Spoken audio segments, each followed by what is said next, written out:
Au début de ces contestations du troisième mandat du président Pierre Nkurunziza, c'était le général Godefroid Niyombare, ancien patron des services nationaux de renseignement burundais, qui a adressé une lettre au président lui demandant de ne pas briguer le troisième mandat lors du scrutin du mois de juin 2015.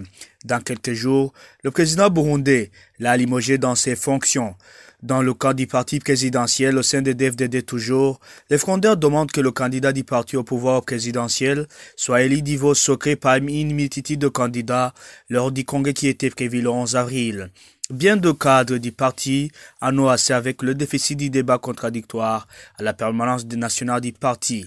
Ils redoutent que la représentation pilotée par le président du parti CNDD-FDD, Pascal Nyabenda, ne leur propose encore le nom de Nkurunziza. Parmi ces cadres, figurait Leonidas Satungimana, porte-parole de Pierre Nkurunziza à cette époque.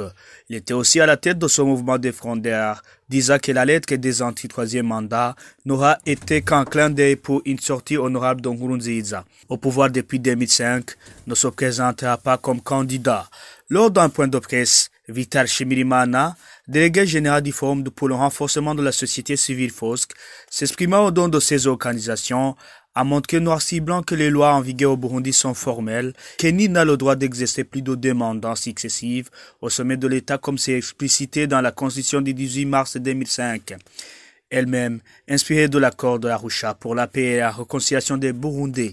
Quant à l'Église catholique, considérée comme la première force morale du pays, a tranché par notre troisième mandat du président Pierre Nkurunziza, comme l'a démontré l'ancien archevêque de Gitega, Simon Hamrana.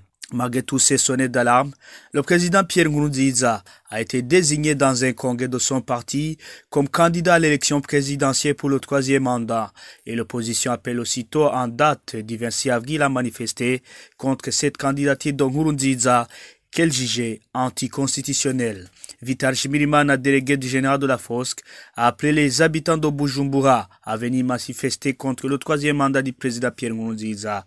En plus du grand nombre, la campagne contre le troisième mandat a appelé également les parents à ne pas envoyer leurs enfants à l'école et les magasins à fermer toute la journée. L'appel aux manifestations était répondu comme il faut dans la capitale Bujumbura, comme dans certaines provinces à l'intérieur du pays.